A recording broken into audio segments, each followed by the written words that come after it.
ሁሉ ጊዜ ምንድነው የምትሰሩት የሚሉን ሰዎችም ጭምር ስላሉ አንዳንድ ጊዜ ማወቅም ጭምር ስለሆነ ነው።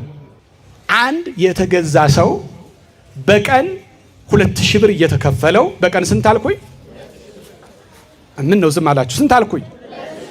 በቀን 2000 ብር እየተከፈለው የዛሬ 15 ዓመት ስሙን ለጊዜው ቅዱስ ሲኖዶስ ውሳኔ እስካልሰጠበት ድረስ ነውር ነው፣ አይነገርም።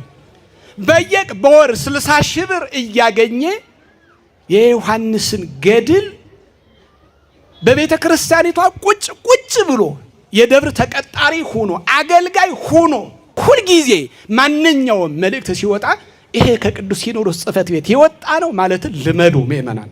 ግን የተኛው ገድል ነው የተወገዘው? እቺን ማስተላለፍ ብቻ ነው የፈለኩት።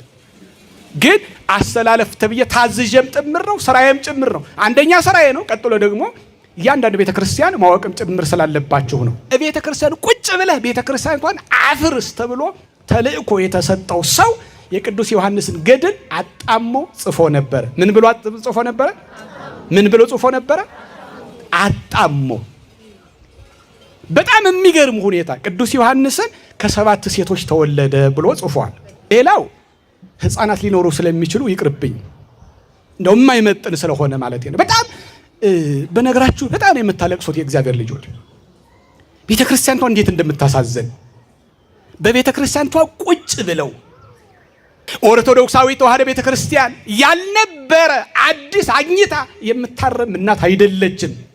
የእንክርዳድ እናትም አይደለችም። ነገር ግን እያመሳሰሉ በየማተሚያ ቤቱ የሚሸውዱን ሰዎች ስላሉ አንደኛ የቅዱስ ዮሐንስ ገድል 1500 ዓመት ያስቆጠረ ገድል አለው። ስንት ዓመት ያስቆጠረ? ስንት ዓመት ያስቆጠረ? አዎ የዮሐንስ መጥምቅ ጌታን ያጠመቀው የቅዱስ ዮሐንስ ገድል 1500 ዓመት ያስቆጠረ ትልቅ ገድል አለ። አሁን ሊቃውንት ጉባኤ ይህንን አይደለም ያረመው። ሰምተኛል በደም ምን ይህንን አይደለም። በስመ አብ ወወልድ ወመንፈስ ቅዱስ አሃዱ አምላክ ዘለዓለም ሥላሴ ወዘረት አኒ እሆበከ ትመስል መንግሥተ እግዚአብሔር ዘተከለ አጸደ ወይን ወመሰለ ለሙ እግዚእ ኢየሱስ ክርስቶስ። ይህንን ኃይለ ቃል አንስተን ትንሽ ደቂቃ እንነጋገራለን። የሰላም አምላክ መድኃኔ ዓለም ክርስቶስ አምላከ ቅዱስ ገብርኤል አምላከ አርሴማ ማስተዋሉን ጥበቡን ሰጠህ የምናገረውን ቃል እንዳታሳጣኝ ከኔ ጋር እንድትቆም ከኔ ጋር እንድትሆን ቅዱስ ፈቃድህ ይሁን። አምላኬ ሆይ አባቶቼ ቅዱሳን የቆመበት መድረክ ነው እና ይህንን ታላቅ አደባባይ እነ ቅዱስ ዮሐንስ አፈወርቅ፣ እነ ጎርጎርዮስ፣ አትናቴዎስ፣ ሌሎችም ቅዱሳን አባቶቻችን ርቱዓነ ሃይማኖት ኦርቶዶክሳውያን የተናገሩበት አንተን የሰበኩበት ቅዱሱን አደባባይ ቁም ያለው እንዳትጸየፈኝ እንዳትንቀኝ ከኔ ጋር ሁን። የቃልህን ደጅ ክፈትልኝ፣ ማስተዋሉን ምስጢሩን ጥበቡን አድለኝ። ክቡር አባታችን መጋቢ ሃይማኖት ወመልአከ ብስራት አብርሃም ዲበ ኩሉ የዚህ ታላቅ ቤተክርስቲያን ብዙ ህፃናት ብዙ ወጣቶች ዋጋ የከፈሉበት በዋጋ የተገኘ በክርስቶስ ደም የተመሰረተ ነገር ግን ወጣቶችም ጭምር ዋጋ የከፈሉበት አደባባይ መሪ የዚህ ህዝብ አስተዳዳሪ ክቡራን መምህራን በዚህ አደባባይ የተገኛችሁ ወንድሞቼም ማላቃችሁም ጭምር አካባቢው ለመጀመሪያ ጊዜ ስለሆነ የመጣሁት እንደየስማችሁ በጠራ ስለማላቅም ጭምር ነው። ይቅርታ ከትዕቢትም ከንንትንም አይደለም። እናቶቼ፣ እህቶቼ፣ ወንድሞቼ ቅዱስ ገብርኤል በምልጃው የጠራችሁ እግዚአብሔር በምህረቱ የሰበሰባችሁ እንደምን አረፈዳችሁ? አይሰማኝም? እስኪ ሴቶች ዝም በሉ። እንደ ወንዶች ደህና አደራችሁ? አልሰማኋችሁም? እሺ ሴቶች እሺ። አሁን 3 ሰዓት ከምናምን ሆኗል። ቅድም መምህራችን በሚገባ መሐሪ መሆኑን ቸር መሆኑን ከዚህ በላይ ምንም ትምህርት የለም እና ያው ከምህረት በላይ ምንም ትምህርት ስለሌለ እኔ አጭር ሐሳብ ለማስተላለፍ ብቻ ነው። ትፈቅዱልኝ አላችሁ አይደል? አዎ። ስለዚህ ትንሽ አዎ ያላችሁ ጥቂቶች ናችሁ። አላስረዝም፣ ታገሱኝ። የማቴዎስ ወንጌል ምዕራፍ 20 ክብር ይግባውና ጌታችንና መድኃኒታችን ኢየሱስ ክርስቶስ እኩል ከፈላቸው ይላል። ስንት ከፈላቸው? ወንዶች ስንት ምን አልኩኝ? ሁላችሁም ስንት አልኩኝ? እኩል ምን አለ? ከፈላቸው። አሁን ታሪኩን ብዘረዝረው 5 ሰዓት ይሆንና አንደኛ የሥራ ቀንም ነው። ሌሎችም ደግሞ ስራ ፈቶች እንዳይሉን ኦርቶዶክስ ቤተክርስቲያን ስራ ፈት አይደለችም። አባቶቻችን ያጸኗት ታላቋ ቤተክርስቲያን በክርስቶስ ኢየሱስ ደም የተመሰረተች ቤተክርስቲያን ስራን የምትወድ ስራን የምታበረታታ ልጆቿ ነግደው ሰርተው ለፍተው አስራት በኩራታቸውን እንዲከፍሉ የምታስተምር ቤተክርስቲያን እንጂ እንዲሁ ዝም ብሎ ቁጭ ብለን ስንሰባሰብ ስንማር ስራ ፈቶች ሆነን አይደለምና የመላኩ በረከት ከሁላችን ጋር ይሁን። ስለዚህ ጌታ ምን አለ? ትምህርቱ የጌታ ትምህርት ነው። ማለትም የሰማችሁ ነው አይደል? አሁን ዳዊት፣ ኢሳይያስ፣ ጳውሎስ እንላለን አይደል? እነዚህ ነቢያት ሐዋርያት ተብለው የሚጠሩት። አሁን የምንማረው ግን ባለቤቱ የተናገረውን ነው። ማን የተናገረውን አልኩኝ? ራሱ ጌታ ለስም አጠራሩ ክብር ምስጋና ይግባው። ቸር መሐሪ፣ ቅድም እንደተነገረን እንዳንተ ይቅር ባይ ማን ነው ተብሎ ምንም ነገር የሚመስልህ የለም ተብሎ የተነገረለት ደግሞ እውነትም ነው። ቸር መሐሪ የሆነ እግዚአብሔር መድኃኔ ዓለም ክርስቶስ በአጭር ቁመት በጠባብ ደረት እኔና እናንተ ለማዳን ከሰማያ ሰማያት የወረደ ዋጋን የከፈለልን ከቤተልሔም እስከ ቀራንዮ ድረስ በፍቅር የወደደን ክብር ይግባው። ይህ ጌታ ምን አለ? በማቴዎስ ወንጌል በማቴዎስ ወንጌል ምዕራፍ 20 ምዕራፍ ስንት አልኩኝ? ቁጥር 1 ጀምሮ እንዲሁ ቤታችሁ ስትገቡ አንቡልኝ። በአጭሩ ቃሉ ምን ይላል?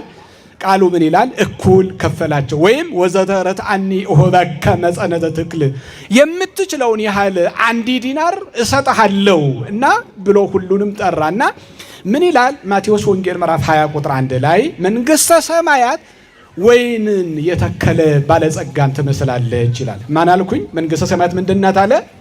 የወይን ባለቤትን ወይን የተከለ ባለጠጋን ትመስላለች። እንዲሁም ሆነ ይላል። አሁንም ልብ በሉ። መጀመሪያ ግን ቋንቋ ምን ይላል? ወመሰለ ሎሙ ይላል። ምን አለ? ወመሰለ ሎሙ በለስኪ ወመሰለ ሎሙ መሰለል ምትነው በምሳሌም ነገራቸው ማለት ነውና ጌታ በምሳሌ የተናገረ ቋንቋ ምንድነው? እስኪ ንገሩኝ። ምንድነው የተባለው? ምሳሌ ነው። ልብ በል ምሳሌ እና ምን አለ? ወመሰለ ሎሙ በምሳሌም ነገራቸው፣ አብራራላቸው እየመሰለ እንደየችሎታቸው እንደየመጠናቸው ለእህቶቻችን በሊጡ በወጡ በልዩ ልዩ በአጠቃላይ አሁንም ደግሞ እንደየዘመናችን ለወንዶች ደግሞ በእርሻ በግብርና በልዩ ልዩ ለነጋዴው ደግሞ በትርፍ በገንዘብ በመክሊት እየመሰለ ጌታ ሁላችንም አስተምሮናል። ክብር ምስጋና ይግባው። መቼም አንድ ሕፃን ልጅ የምታውቁት እግዚአብሔር ልጆች የሚመጥነውን ነው የምትነግሩትና ጌታ ተናገረ መሰለላቸው በምሳሌ የምነገራቸው እንዲህ አላቸው። አንድ ባለጸጋ ነበረ። ባለጠጋው ደግሞ የማያበድሩት ባለጠጋ ነው። በዚህ ዓለም የምታውቋቸው ትልልቅ ባለጸጋ ስመጥር የሆኑ የትም ዓለም ያሉ ባለጠጎች ሚሊዮነሮቹ ብቻ ሳይሆን ቢሊዮነሮቹ የሆኑ ሁሉም ባለጠጎች ከባንክ ይበደራሉ። ባለጠጋ ሆኖ የማይበደር ተበድሮ የማይሰራ የለም። አሁን የምንነጋገርለት ባለጠጋ ግን የማያበድሩት ባለጠጋ ነው። እግዚአብሔር ክብር ምስጋና ይገባው። እና ይህን ግን የወይን አትክልት ነበረው እና እንዲህ ሆነ አለ። በማለዳ ሰራተኛ ፍለጋን ወጣ አለ። በማለዳ ምን ፍለጋ ወጣ? ልብ በል። በዚህ ዓለም እንደምታውቁት ሰራተኛ ነው ስራ የሚፈልገው ወይስ ባለጠጋ ነው ስራ የሚፈልገው?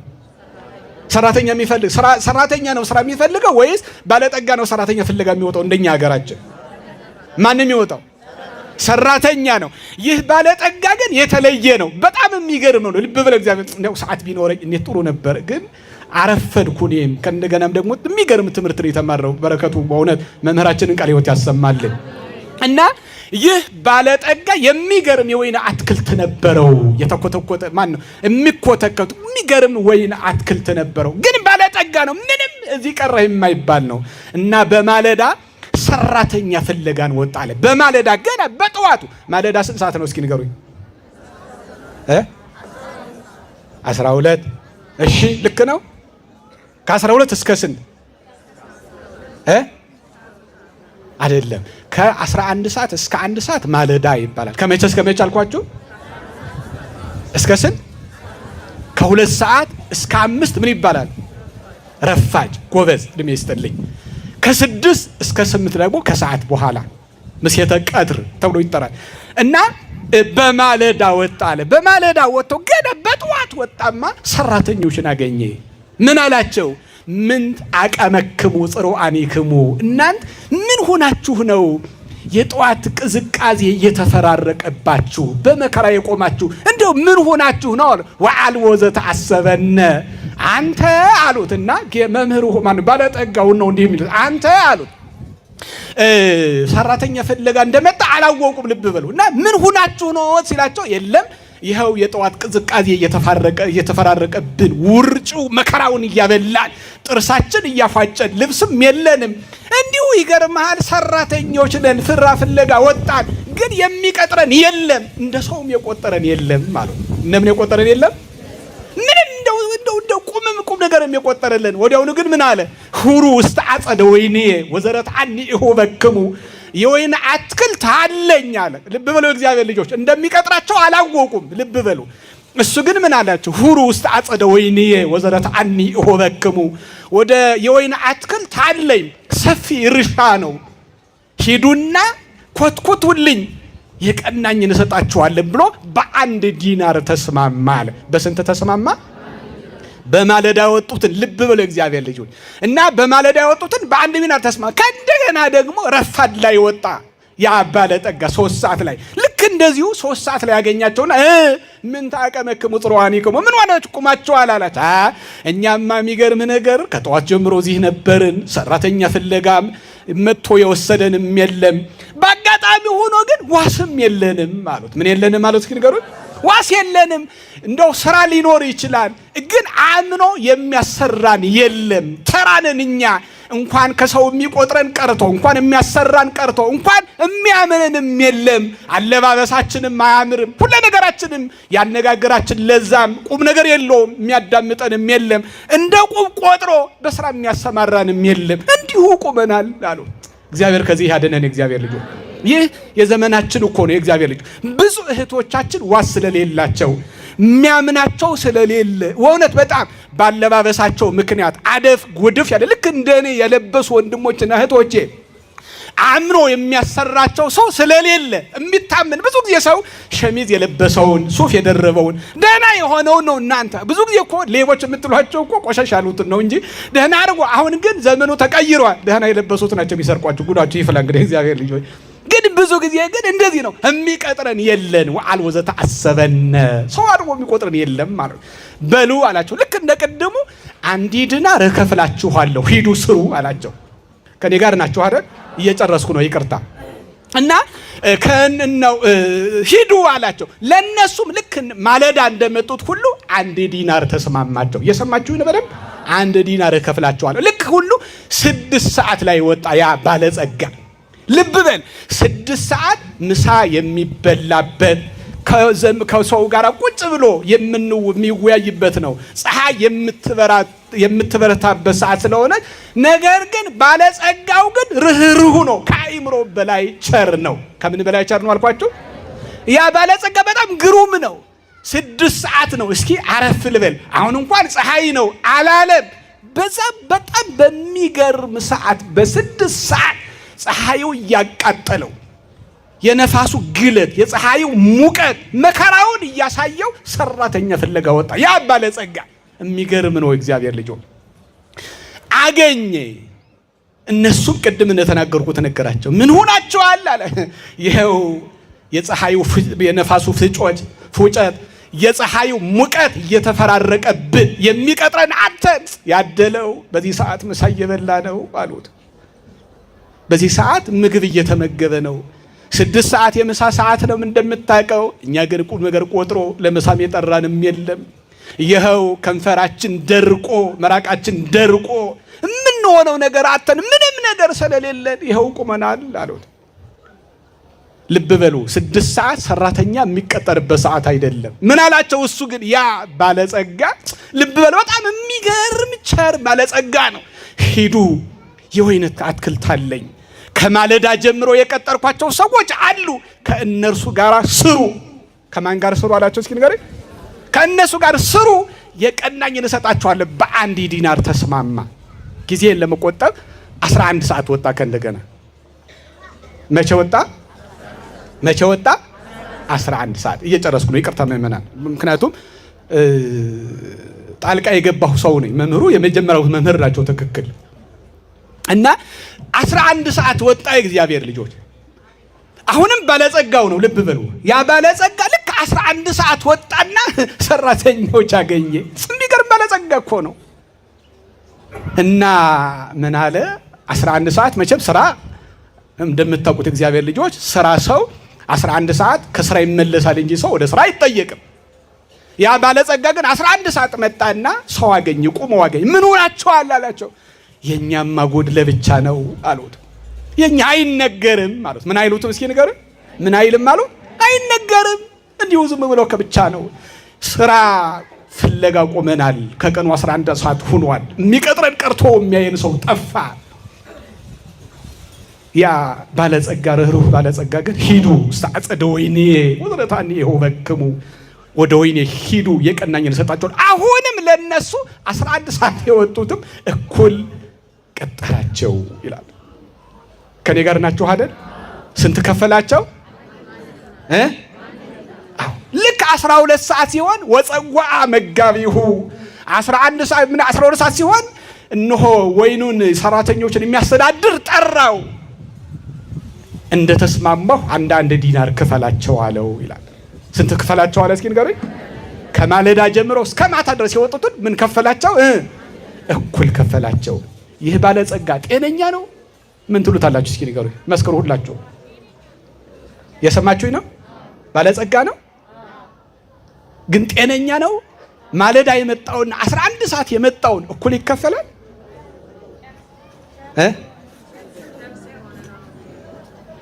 ሴቶች እሺ፣ ወንዶች እኩል መክፈሉ ልክ ነው? ወንዶች ግፈኞች አይደሉ? ዝም አሉ። አያችሁ? አሁን እናንተ ቢያንስ እንኳን እመለሳችሁ። ወንዶች ግን እንዴት አለ? ልክ ነው አይደለም? ንገሩኝ። እኩል ነው አይደለም? አይደለም አይደል? እሺ ግን ምን አረጋቸው? ምን ስንት ከፈለ? እስኪ ንገሩኝ። እኩል ከፈላቸው። ወንጌሉን አንቡልኝ አደራችሁን።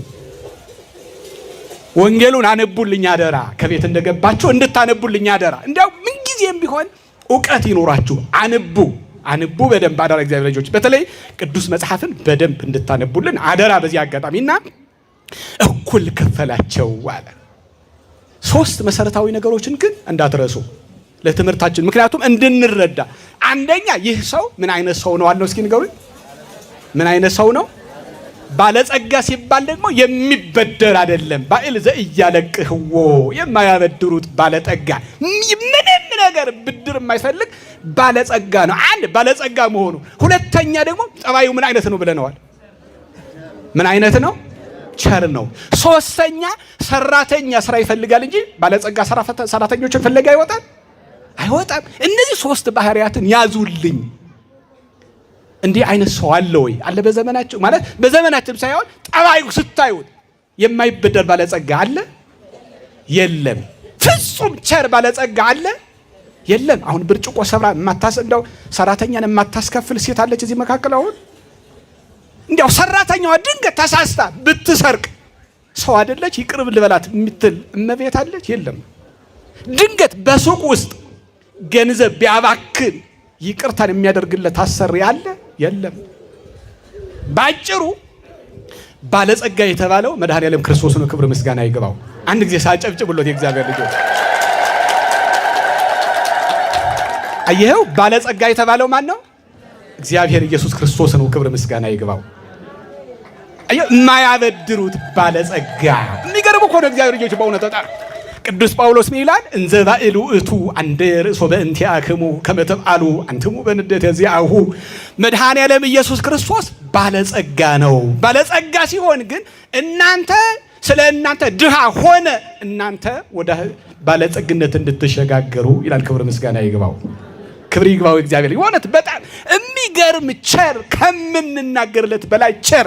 የመጨረሻ ቅዱስ ያሬድ ሊቁ ኢትዮጵያዊው ቅዱስ ያሬድ ሲናገር ይቅርብ እና ባጭሩ ባለጸጋ የተባለው እግዚአብሔር ኢየሱስ ክርስቶስ ነው። የወይን አትክልት የተባለችው ደግሞ ወንጌል ናት። የወንጌል ማናት? እሷ እስኪ ንገሩኝ። ወንጌል ናት። እዚህ መካከል ውስጥ አሁን የተጠሩት ውስጥ ያሉትን ከማለዳ ጀምሮ እስከ 11 ሰዓት የተጠሩት እኛንና እናንተን እግዚአብሔር ልጆች። አንደኛ ቤተ ክርስቲያን ናት መጀመሪያ። በማለዳ ከተጠሩት ውስጥ አርሴማ አንዷ ናት። ማን አልኳችሁ? እስኪ ንገሩኝ። በስንት ተጠረች እሷ? በማለዳ ገና በልጅነቷ ድንግልናዋን ጠብቃ። እንዴት እንደሚያምር ክብር ምስጋና ይግባው። በእውነት በጣም ድንግልናን መጠበቅ፣ ንጽህናን መጠበቅ፣ ለህይወት መታመን፣ ለትዳር መታመን፣ ራስ ሆኖ መገኘት። በሽታ ይዞኝ ይሆን? ከሆቴል ሲወጡ ካልጋ ሲለዩ በሽታ ይዞኝ ይሆን? አሳከከኝ፣ ምን ሆንኩ የማይሉት በንጽህና መኖር እንዴት እንደሚያስደስት ክብር ምስጋና ይግባው። እና በማለዳ ከተጠሩት ውስጥ አንዷ እነ ቅዱስ ጊዮርጊስ እነ አርሴማ ሌሎቹ ቅዱሳን አባቶቻችን እግዚአብሔር ኢየሱስ ክርስቶስ በማለዳ እንዲያገለግሉት እንዲያመልኩት በማለዳ ጠራቸው። በረከታቸው ከሁላችን ጋር ይሁን።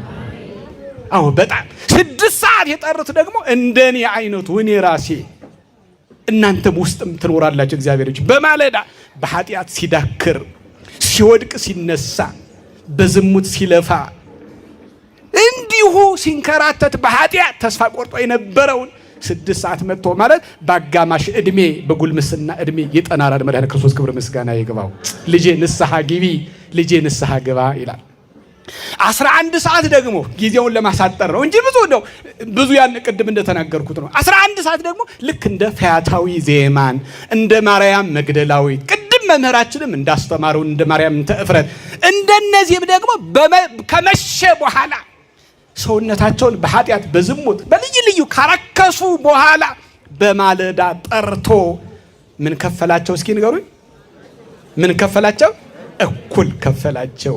ክብር ይግባው። አያችሁ? ክብር ምስጋና ይግባው። አዎ እኔና እናንተ የት እንገባለን ማለት ነው? ቅድስት አርሴማ በማለዳን ያገለገለችው ነገር ግን ቅድስት አርሴማ የገባችበትን መንግሥተ ሰማያትን ያወርሰናል። ክብር ምስጋና ይግባው። አየት እንዴት እንደሚያምር በእውነት እግዚአብሔር ልጆች በእውነት በጣም እንዴት እንደሚያስደስት አየው። ቅዱስ ጊዮርጊስ በማለዳን የተጠራው ነገር ግን አለ መንግሥተ ሰማያት ቅዱስ ጊዮርጊስ የገባባትን መንግሥተ ሰማያት እኔና እናንተ ምን ገባለን? ክብር ምስጋና ይግባው። እኩል ከፈላቸው። እግዚአብሔር ልጆች በእውነት በጣም እንዴት የሚያምር ባለጸጋ እንዴት ቸር የሆነ መድኃኔዓለም ክርስቶስ ክብር ምስጋና ይግባው። እና መጀመሪያ ምን አሉ? ዋስ የለንም የሚፈልገን የለም አሉ ሰዎቹ። እኔና እናንተን ፍለጋ ከሰማየ ሰማያት ወረደ፣ ከድንግል ማርያም ተወለደ። ክብር ምስጋና ይግባው። አየው ሰማይና ምድርን የማይበቃው የድንግል ማርያም ማህፀን ግን ወሰነው። ሊቁ ቅዱስ ዮሐንስ አፈወርቅ ሰማይ ወምድር ዘእያገምሮ ይላል። በሉ እስኪ ሰማይ ወምድር በሉ ዘእያገምሮ ማህፀነ ማርያም እያጻቆ።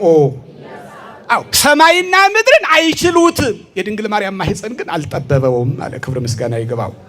እንዴት ደስ ይላል! አየው ወንዝ በጣም እንዲሁ የሚገርም እኮ ነው። ዝም ብዬ ሳስበው ክብር ምስጋና ይግባው። እና የድንግል ማርያም ማህፀን ግን ምን አላለው? ምስኪ ንገሩኝ። አልጠበበውም። ክብር ምስጋና ይግባው። አልጠበበውም ማለት አጭር እኮ ናት እመቤታችን። እንደናንተ አጭር ቁመት ጠባብ ደረት ናት እመቤታችን። ግን ሰማይና ምድርን ወሰነችው። በረከቷ ከሁላችን ጋር ይሁን። በእውነት የእግዚአብሔር ልጆች እና የድንግል ማርያም ማህፀን አልጠበበውም ማለት እኔና እናንተ ዋስም ይሆነን አልነበረም። መጣ፣ በደሙ አዳነን፣ ትንሣኤያችንን አወጀልን፣ ሞትን ድል አደረገው። በሞት ላይ እንድናውጅበት አይቴኑ መውየቲኮ ሲኦል አይቴኑ ቀኖት ከሞት ሞት ሆይ መውጊያ የታለ? መቃብር ሆይ የታለ? ድል መንሳት የት ነው ብለን እንድንዘብትበት እድል ፈንታ ሰጠን። ክብር ምስጋና ይግባው። በእውነት በጣም ይህንን ቸር ነው እንግዲህ ዋጋ ከፈላቸው አለ። ስንት ዋጋ? እኩል ከፈላቸው። ለዚህ ነው የተጠራችሁ፣ ለዚህ ነው የተጠራችሁት። ክብር ምስጋና ይግባው። አዎ ሊቁ ዮሐንስ አፈወርቅ ምን አለ? በፍተታተ ህብስት ንሳየጣ ለመንግስተ እግዚአብሔር፣ ብእሲ ጠቢብ ይሳየጣ ለመንግስተ እግዚአብሔር። ልባም ሰው አለ። ምን አይነት ሰው? እስኪ ንገሩኝ። ምን አይነት ሰው? ልባም ምን አይነት ነው? ልባም ማለት እህትና ሚስቱን የሚለይ እንስሳዊ ጠባይ የሌለው። ታውቃላችሁ አይደል? በሬ ይገርመኛል። በሬ ያረገዘችውን ላም ያውቃታል በሽታ። የሰማኝ ነው በደም በሬ ላምን በሽታ ያውቃታል። ያረገዘችውን ያላረገዘችውን ሰው ማለት ልባም ማለት እንዲህ ነው። ሰው ልባም ማለት የሚረዳ የሚያውቅ ከእንስሳ የሚሻል ጠባይ ያለው ማለት ነው። እንዲህ እንድንሆን በምህረቱ ይርዳል። ነገር ግን የመጨረሻው ትምህርት እናስተካክላል። በማለዳ የተጠሩትና እኔና እናንተ እኩል እንወርሳለን። ነገር ግን የማለዳ ድካማቸው ግን ታቦት ይቀረጽላቸዋል። ምን ይላቸዋል? ጽላት በስማቸው ተቀርጿልና አርሴማ የማለዳ ዋጋቸውን ግን አላሳጣቸውን። ስማቸው ሕያው ስም ሰጥቷቸዋል። በረከታቸው ከሁላችን ጋር ይሁን። የመንግሥተ ሰማያት የምንወርሰው መንግሥተ ሰማያት ግን እኩል ነው። ይህንን ያደረገ ክብር ምስጋና ይግባው፣ ክብር ምስጋና ይግባው። መጨረሻ አንዲት መልእክት አለች። መልእክቱ የኔ አይደለም። ምን አልኳችሁ? መልእክቱ ምን አልኩኝ? የኔ አይደለም፣ የቅዱስ ሲኖዶስ መልእክት ነው። ግን ስራው ግን የኔ ነው። የሰራሁት እኔ ነኝ። መልእክት የሚያስተላልፈው ግን ቅዱስ ሲኖዶስ ነው። በድካሜ ግድ ነው መናገር ስላለብኝ ነው። ሁል ጊዜ ምንድነው የምትሰሩት የሚሉን ሰዎችም ጭምር ስላሉ አንዳንድ ጊዜ ማወቅም ጭምር ስለሆነ ነው። ሰምታችኋል። ቅዱስ ሲኖዶስ ከትናንት ወዲያ ዓመታዊ ጉባኤውን ፈጽመዋል። ይህንን ያደረገ እግዚአብሔር ክብር ምስጋና ይግባው። ታውቃላችሁ፣ የቤተ ክርስቲያናችን ትልቁ ስልጣን ሉዓላዊ ቤተ ክርስቲያኒቷን የሚመራ በመንፈስ ቅዱስ የሚሰባሰብ የሚመራ ቅዱስ ሲኖዶስ ይባላል። ምን ይባላል? ምን ይባላል? ሁልጊዜ ማንኛውም መልእክት ሲወጣ ይሄ ከቅዱስ ሲኖዶስ ጽሕፈት ቤት የወጣ ነው ማለትን ልመዱ ምእመናን። አንዳንድ ጊዜ ማንም ዝም ብሎ ይመጣና መድረክ ላይ የተናገረውን ቤተክርስቲያኒቷን ወክይ ያለው እያለ ቤተክርስቲያኒቷን መከራን እያበላት ነው። እድሜዋን ማለት መከራዋን እያራዘሙብን ስለሆነ ነው እግዚአብሔር ልጆች። እና ማንኛውም መልእክት ሲወጣ ከየት ነው እነማን ናቸው የተናገሩት? በዚህ ውስጥ የቅዱስ ሲኖዶስ ጽሕፈት ቤት፣ የቅዱስ ፓትርያርክ፣ የጠቅላይ ቤተ ክህነት እነዚህ ሶስቱን ጽሕፈት ቤቶች ፊርማ ተልእኮ እንዳለ የማረጋገጥ ግዴታ አለባችሁ ምእመናን፣ አደራ። ሁለተኛ የቤተ ክርስቲያኒቷ ሕዝብ ግንኙነት መግለጫ ሲሰጥ ወይም ደግሞ ሕዝብ ግንኙነቱ ብቻ ሳይሆን ቤተ ክርስቲያኒቷ መገናኛ ብዙሃን ስላለ እነዚሁን መከታተል አደራ የምላችሁ አንደኛ ይሄ ነው። መጨረሻው መልእክቴ ግን ቅዱስ ሲኖዶስ ሰሙኑ ባደረገው ዓመታዊ ጉባኤ፣ በነገራችን ላይ ዓመታዊ ጉባኤ ሲባል ሁልጊዜ ቅዱስ ሲኖዶስ የሚሰበሰበው አንደኛ ጥቅምት 12 ነው። ሁልጊዜ መቼ አልኳችሁ? ጥቅምት መቼ እንዳትረሱ። ይሄ እንድትማሩትም ጭምር ያስፈልጋል። ቀኖና ነው፣ የሐዋርያት ቀና ነው። ቀሌምንጦስ ምዕራፍ 14 ላይ የተመዘገበ ነው። ዝም ብሎ ልብ ወለድ አይደለም። እንደው አንዳንድ ጊዜ እንድናውቅም ጭምር ነው። ስለዚህ ሁልጊዜ የሚሰበሰቡት መቼ ነው የሚሰበሰቡት? ሲኖዶስ መቼ ይጀምራል? ጥቅምት ስንት? ጥቅምት መቼ? ጥቅምት 14 መጀመር አይችልም፣ ወንጀል ነው። ቀኖና ስለሆነ ጥቅምት 15 አይ ዘንድሮ እንዲህ ስለሆነ 14 ላርገው አይልም። የተለየ በአገር ላይ የተለየ ችግር ካልገጠመ በቀር ሀገር ሰላም ከሆነ ቀኖናው መጠበቅ ስላለበት ጥቅምት ስንት ይሆናል? 12። ሁልጊዜ ይሄንን ያዙት። የቤተ ክርስቲያናችሁ እውነት ነው ይሄ። እና ካስተላለፋቸው ውሳኔዎች አንዱ የቅዱስ ዮሐንስ መጥምቅ ገድል በልዩ ኢንተርኔቶችን እያያችሁ ስለሆነ የቅዱስ ዮሐንስን ገድል ሊቃውንት ጉባኤ አርሟል። እየሰማችሁኝ ነው? ምን ብሏል? እኔ የምመራው ነው ይሄ በሊቃውንት ጉባኤ የሊቃውንት ጉባኤ ሰብሳቢው እኔ ነኝ። እኛ ነው ጉባኤ ሊቃውንት ነው የሰራው። ከሰራው በኋላ ሁልጊዜ ሊቃውንት ጉባኤ ለቅዱስ ሲኖዶስ ያቀርባል። ፈጻሚው ዋናው ቤተክርስቲያኒቷ የሚመራው ቅዱስ ሲኖዶስ ነው። በቅዱስ ፓትርያርኩ የሚመራ በብፁዕ ቅዱስ አቡነ ማትያስ የሚመራ ቅዱስ ሲኖዶስ ይወስናል። እኛ የውሳኔ ሐሳብ ነው የምናቀርበውና የቅዱስ ዮሐንስ መጥምቅ ገድል ሐሳብ ሰጥተን መጽሐፉ እንዲወገዝ ሆኗል። መጽሐፉ ምን እንዲባል ሆኗል? ግን የትኛው ገድል ነው የተወገዘው? እችን ማስተላለፍ ብቻ ነው የፈለኩት። ግን አስተላለፍ ተብዬ ታዝዤም ጭምር ነው፣ ስራዬም ጭምር ነው። አንደኛ ስራዬ ነው። ቀጥሎ ደግሞ እያንዳንዱ ቤተክርስቲያን ማወቅም ጭምር ስላለባችሁ ነው። አሁን እኛ ያረምነው ነባሩ የቅዱስ ዮሐንስ ገድልን አይደለም። ከኔ ጋር ናችሁ? ምን አልኳችሁ? ሰምታችሁኛል በደንብ? አዎ። አንዳንድ ሰው ቁም ነገር ሲነገር የማይሰማ ሰው አለ። ለይቶ የተወሰነችውን ይዞ መምህር እኮ እንዲህ አለ የሚል ሰው አለ። ልብ በል የቅዱስ ዮሐንስ ገድል 1500 ዓመት ያስቆጠረ ገድል አለው። ስንት ዓመት ያስቆጠረ? ስንት ዓመት ያስቆጠረ? አዎ የዮሐንስ መጥምቅ ጌታን ያጠመቀው የቅዱስ ዮሐንስ ገድል 1500 ዓመት ያስቆጠረ ትልቅ ገድል አለ። አሁን ሊቃውንት ጉባኤ ይህንን አይደለም ያረመው። ሰምተኛል በደም ምን ይህንን አይደለም። ይህ በቤተ ክርስቲያናችን የጸደቀ በቅዱስ ሲኖዶስ ይሁንታ የታወቀ ይህ አማናዊ ገድል አይደለም እርማት የተደረገበት። ታዲያ ምንድነው? አንድ የተገዛ ሰው በቀን 2000 ብር እየተከፈለው በቀን ስንት አልኩኝ? ምን ነው ዝም አላችሁ? ስንት አልኩኝ? በቀን 2000 ብር እየተከፈለው የዛሬ 15 ዓመት ስሙን ለጊዜው ቅዱስ ሲኖዶስ ውሳኔ እስካልሰጠበት ድረስ ነውር ነው፣ አይነገርም። በወር 60 ሺህ ብር እያገኘ የዮሐንስን ገድል በቤተ ክርስቲያኒቷ ቁጭ ብሎ የደብር ተቀጣሪ ሆኖ አገልጋይ ሆኖ የቅኔ መምህር ነው። የምን መምህር ነው አልኳችሁ? አዋቂ ነው። ግን ተገዝቶ የመናፍቅነት ጠባይ ተጸናውቶ እንዳይወጣ ይወገዛል ፈርቶ። ነገር ግን ቤተ ክርስቲያን ቁጭ ብለህ ቤተ ክርስቲያኒቷን አፍርስ ተብሎ ተልእኮ የተሰጠው ሰው የቅዱስ ዮሐንስን ገድል አጣሞ ጽፎ ነበር። ምን ብሎ ጽፎ ነበር? ምን ብሎ ጽፎ ነበር? አጣሞ። በጣም የሚገርም ሁኔታ ቅዱስ ዮሐንስን ከ7 ሴቶች ተወለደ ብሎ ጽፏል። ከስንት አልኩኝ? ልብ በሉ። የዮሐንስ መጥምቅ የማን ልጅ ነው? የዘካርያስና የኤልሳቤጥ ልጅ ነው አይደል? ልብ በል። ይሄ አሁን ዛሬ ሁሉ በየቤተ ክርስቲያን ጭምር እየተናገርን ነው የእግዚአብሔር ልጆች። እኔ በአጋጣሚ ሆነ ተረፍቶ ወጥቻለሁ። ይሁን እንጂ ግን ስራዬ እንትን ነው፣ የግድ ነው። አሁን በየቀኑ ከዚህ በኋላ ከእናንተ ከምእመናን ጋር እንድንገናኝ ግድ ነው። ቅዱስ ሲኖዶስ ግድ ሰጥቶናል። አሁን መገናኘት እንድንችል በየቀኑ ቤተ ክርስቲያኒቷ የምትሰራው ስራ ማወቅ ግዴታችሁ ነው የእግዚአብሔር ልጆች። ስለዚህ አንደኛው ቢያንስ እንኳን እንድትረዱ ቅዱስ ዮሐንስ ከስንት ሴት ተወለደ ብሎ ጻፈ? ከስንት ሴት? ከ7። ሌላው ህፃናት ሊኖሩ ስለሚችሉ ይቅርብኝ፣ እንደው የማይመጥን ስለሆነ ማለት ነው። በጣም በነገራችሁ በጣም የምታለቅሱት የእግዚአብሔር ልጆች ቤተ ክርስቲያኒቷ እንዴት እንደምታሳዝን በቤተ ክርስቲያኒቷ ቁጭ ብለው የወጡ ሰዎች አይደለም አሁን እየበደሉን ያሉት ውስጥ ቁጭ ብለው ቤተ ክርስቲያኒቷን የማፍረስ ተልእኮ የተሰጣቸው ሰዎች ስራ እየሰሩ ነው። የሰማችሁኝ ነው በደም?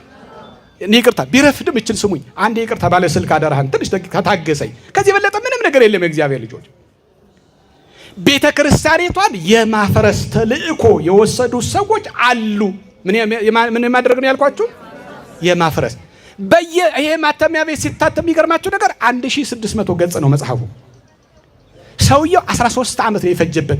መጽሐፉን ለማጣመም 13 ዓመት ነው የጻፈው። ከኔ ጋር ናችሁ?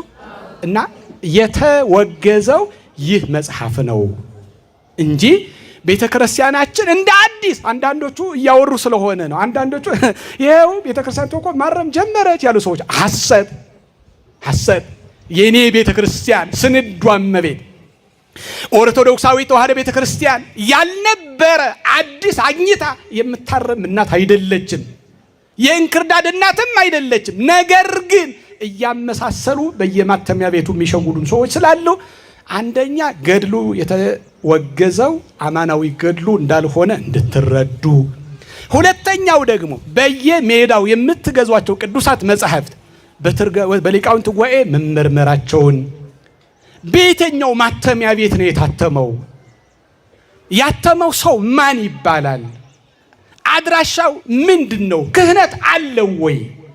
አካባቢ አለው ወይ? ይታወቃል ወይ? የሰበካ ጉባኤ የሚከፍል የሚገርማችሁ ነገር በእውነት በጣም የሚያሳዝን ነውና እችን መልእክት እንዳስተላልፍ ብዬ ነው።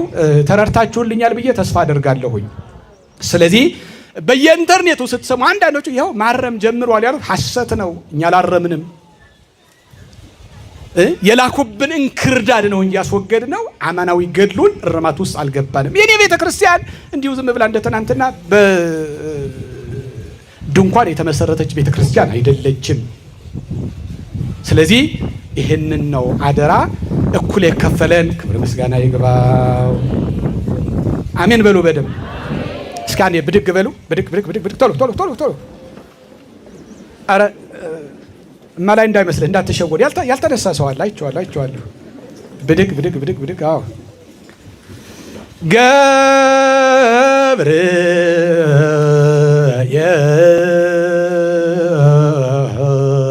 ገብርኤል ብሄል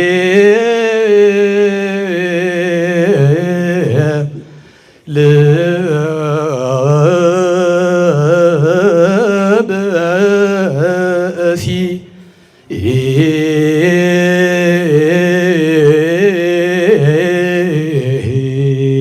ወአምላ እምሃበ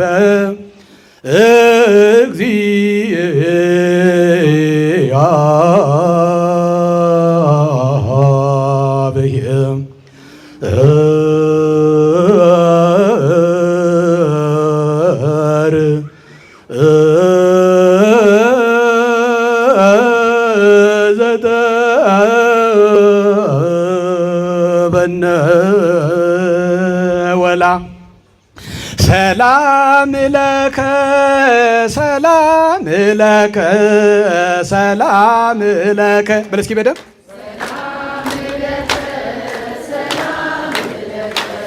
ሰላም ለከ ገብርኤል ሊቀ መላእክት ገብርኤል ሊቀ መላእክት ገብርኤል ሊቀ መላእክት ገብርኤል ሊቀ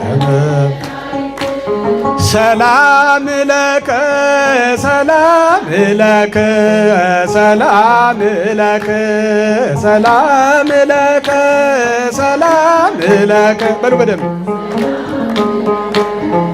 ገብርኤል ሊቀ መላእክት ገብርኤል ሊቀ መላእክት ገብርኤል ሊቀ መላእክት ገብርኤል ሊቀ መላእክት። እሺ በቃ እግዚአብሔር ይስጥልኝ። ውሏችሁ ይባረክ። ቅዱስ ሁልጊዜ ቅዱስ ሥጋውና ክቡር ደሙን ተቀበሉ። ይቅርታ የመጨረሻ ትምህርታችን ርዕስ እሱ ነው። ቅዱስ ሥጋውና ክቡር ደሙን እንቀበል፣ ንስሐ እንግባ።